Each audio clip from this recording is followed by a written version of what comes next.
Ja, hallo und herzlich willkommen hier auf meinem Kanal zu einem weiteren Video von mir. Heute habe ich mal wieder was richtig Cooles für euch, und zwar die brandneue RC-Era C190.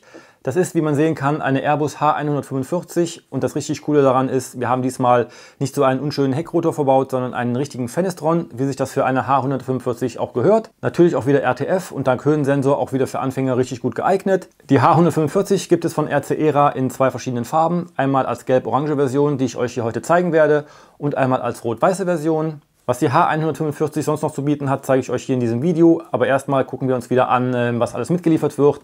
Ich zeige euch wieder das Modell etwas genauer und natürlich auch wieder die Fernsteuerung und die ganzen Funktionen. Und am Ende gehen wir natürlich selbstverständlich auch wieder draußen fliegen. Ich würde sagen, wir verlieren wieder keine Zeit. Wir legen los. Viel Spaß!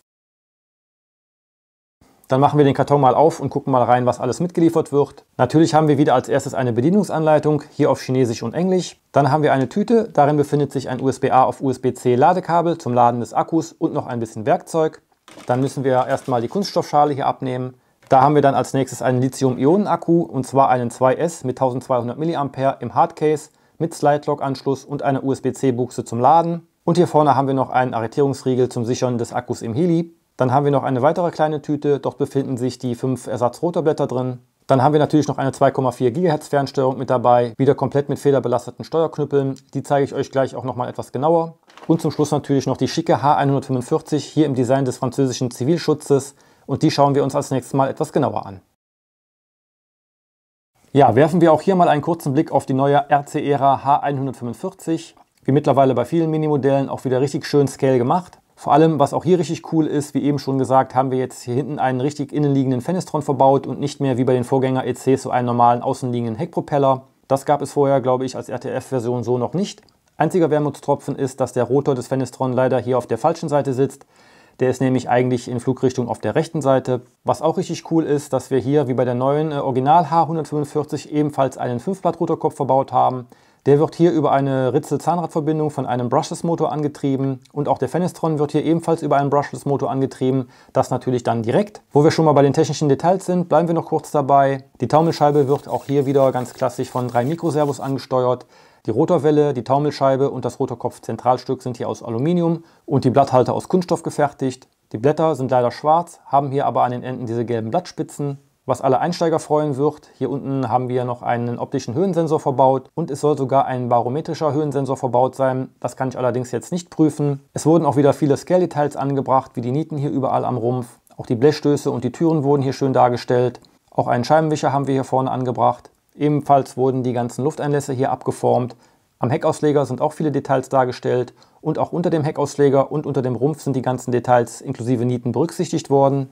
Hier vorne haben wir noch eine kleine Antenne sitzen, und wir haben natürlich auch wieder eine Scale-Beleuchtung verbaut, nämlich hier vorne den Landescheinwerfer. Hier hinten an den seitlichen Finnen haben wir noch die grüne und rote Positionsbeleuchtung, und oben über dem Fenestron haben wir auch noch eine rot blinkende LED verbaut. Das Landegestell sieht auch gut aus, ist aber etwas vereinfachter gehalten. Natürlich wurden hier auch wieder Decals und Beschriftungen angebracht, die sind jetzt aber durch die Bezeichnung und den Firmennamen nicht ganz so Scale. Die ganze Technik befindet sich hier hinter der vorderen Rumpfhaube. Die kann man hier ganz einfach abnehmen, aber aufpassen, dass man sich dabei nicht das Kabel der LED abreißt. Hier sitzen dann das Multiboard mit dem Stabilisierungsgyro, dem Empfänger, dem Regler und den Servoanschlüssen. Der Hardcase Lithium-Ionen-Akku wird ebenfalls hier vorne eingeschoben und dann einfach bis zum Anschlag nach hinten durchgedrückt. Dann hat er auch schon die elektronische Verbindung zum Heli. Mit dem Schieber hier kann man ihn dann noch im Heli sichern, und zum Einschalten des Helis haben wir hier noch einen Ausschalter.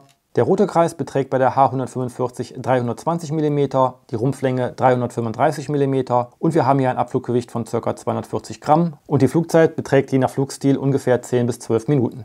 Es ist wieder ein richtig schicker kleiner Scaler geworden. Ja, wieder mit schwarzen Scheiben, das finden einige ja nicht so schön, aber ich finde das optisch eine gute Lösung, auch um die Technik zu verstecken. Klare Scheiben würden hier gar keinen Sinn machen. Dann zeige ich euch jetzt nochmal die Fernsteuerung mit den ganzen Funktionen, und danach gehen wir natürlich noch fliegen.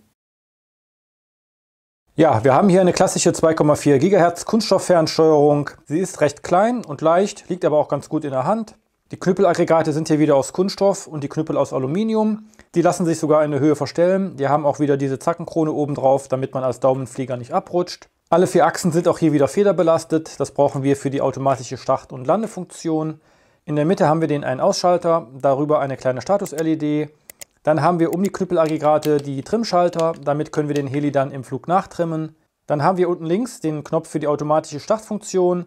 Wenn wir den einmal drücken, dann geht der Heli von alleine an, beziehungsweise der Rotor fängt an zu drehen und der Heli steigt selbstständig auf ungefähr 1,50 Meter Höhe. Und dann können wir manuell weiterfliegen. Wir können aber auch den Heli wieder ganz normal manuell starten, indem wir die beiden Knüppel nach außen und unten ziehen und dann mit dem Gas-Pitch-Knüppel den Heli starten lassen. Darunter befindet sich der Knopf für die automatische Landung. Wenn wir den im Flug drücken, dann geht der Heli von alleine runter und stellt sich dann auch nach einer gewissen Zeit von alleine ab. Wir können aber auch wieder bei der automatischen Startfunktion und auch bei der automatischen Landefunktion manuell eingreifen, wenn der Heli mal abdriften sollte. Dann haben wir hier oben links den Schiebeschalter für die Taumelscheibenausschläge. Links auf Stufe 1 haben wir die geringsten Ausschläge.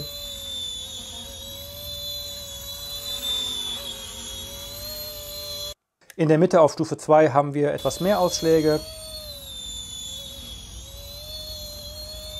Und rechts auf der Stufe 3 haben wir dann die höchsten Taumelscheibenausschläge. Auf der rechten Seite haben wir noch einen Stoppknopf. Damit können wir in jeder Situation den Motor ausstellen, wenn wir auf den Knopf drücken. Das dauert allerdings ca. 2 bis 3 Sekunden, für ein Notaus meiner Meinung nach etwas zu lange. Hier oben haben wir dann noch die 2,4 GHz Antenne sitzen und drumherum einen Griff zum Transportieren der Fernsteuerung. Und auf der Rückseite haben wir wie immer das Akkufach. Hier passen 4 AA-Batterien rein. Und auf der Unterseite haben wir noch 2 Standfüße. Damit können wir die Fernsteuerung dann auch hinstellen. Zeige ich euch noch mal ganz kurz, wie man den Sender hier von Mode 2 auf Mode 1 umstellen kann. Den kann man ja, wie gesagt, umstellen. Das Gute hier dran ist, wenn ihr den umgestellt habt, speichert er auch den Mode. Das heißt, ihr müsst ihn nicht jedes Mal vor jedem Fliegen umstellen. Ich habe den Sender jetzt hier auf Mode 2 gebunden. Wenn ihr den umstellen wollt auf Mode 1, es geht ganz einfach. Ihr müsst einfach nur hier den linken Trimknopf von dem Mode 2 Gasstick, sage ich mal, nach oben halten, den Sender gleichzeitig anstellen. Dann piept er. Dann einfach nur den rechten Gashebel hoch runter machen, dann piept er einmal länger und es ist umgestellt auf Mode 1. Wie gesagt, speichert ihr das, ihr müsst nichts mehr machen danach, dann könnt ihr den Sender ausmachen, könnt ihn ganz normal anmachen, den Heli anmachen, binden mit dem rechten Gasstick und ihr könnt dann auf Mode 1 fliegen gehen.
Ja, zum Abschluss wie immer ein kurzes Fazit. Optisch finde ich die H145 wieder sehr gelungen. Highlight ist natürlich hier hinten der Fenestron, auch wenn er jetzt auf der falschen Seite sitzt und für eine H145 eigentlich ein bisschen größer hätte sein können. Aber sind wir mal froh, dass es endlich ein Fenestron in die kleinen RTF-Modelle geschafft hat. Was auch ein bisschen schade ist, da hätte ich vorher fast vermutet, es könnte passen, ist die Kompatibilität der Akkus zu ähnlichen Modellen, wie zum Beispiel die US 500 hier hinten. Passt aber leider nicht, weil wie man sehen kann, ist der Akku von der H145 etwas größer als die von der US 500. Im Flug verhält sich die H145 wieder ziemlich gut, allerdings fliegt sie wahrscheinlich durch den 5-Blatt-Kopf und den Fenestron etwas anders und etwas unruhiger als die vergleichbaren ECs, aber trotzdem sehr stabil. Das Heck hält auch sehr gut, da habe ich zum Testen mal ein paar Gasstöße gegeben und er hat sich dabei nicht weggedreht. Stabilisiert ist die H145 ja auch wieder so, dass wenn man die Sticks loslässt, sich der Heli wieder in Neutrallage stellt und nicht von alleine wegdriftet. Das auch in allen 3 Modi. Auch bei meinem Taumelscheibenrührtest hat er sich immer wieder sehr schön stabilisiert. Wind mag die H145 wie vergleichbare Mini-Helis jetzt auch nicht wirklich gerne. Da würde ich auch eher empfehlen, wieder an windstillen Tagen zu fliegen. Das macht auch einfach mehr Spaß. Und bei etwas mehr Wind hat sie auch teilweise echt Probleme dagegen anzukommen, gerade auch bei den Taumelscheibenausschlägen in Stellung 1 und 2. Von der Lautstärke her ist die H145 mit dem Fenestron natürlich etwas lauter als die Modelle mit Heckpropeller, aber das hält sich eigentlich noch in Grenzen. Was man auf jeden Fall mehr hört, ist, wenn das Heck nachregeln muss, da jault der Fenestron teilweise schon echt laut auf. Aber Gott, dafür haben wir jetzt einen Fenestron verbaut und bei den ganz großen RC-Modellen, die mit Fenestron sind, sind die auch lauter als die mit dem Standard-Heckrotor. Was ich hier auch ganz gut finde, ist, dass die Fernsteuerung anfängt zu piepen, wenn der Akku leer geht. Da sollte man dann auch so langsam die Landung einleiten.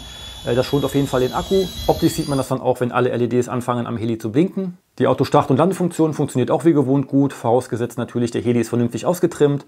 Und auch der Höhensensor macht seinen Job gut. Da muss man dann beim Fliegen als Anfänger nicht mehr ganz so doll darauf achten, die Höhe selber zu halten. Im Schwebeflug funktioniert das aber etwas besser als im Flug, wird aber auch wieder ein bisschen mit dem Wind zu tun haben. Wenn euch die H145 gefällt, schaut mal gerne unten in die Videobeschreibung. Da habe ich euch den Link eingestellt, über den ihr die H145 kaufen könnt. Und zusätzlich gibt es noch einen Rabattcode, damit könnt ihr da noch etwas Geld sparen. Lasst mir auch gerne ein Like da. Schreibt mir wie immer gerne auch mal eure Meinung über die H145 unten in die Kommentare. Dann würde ich sagen, war es das jetzt mit dem Video. Abo und Glocke nicht vergessen und dann sehen wir uns hoffentlich in den nächsten Videos wieder. Da kommen noch einige coole Modelle in nächster Zeit, also bleibt auf jeden Fall dran. Bis dann, euer Chrissy. Ciao.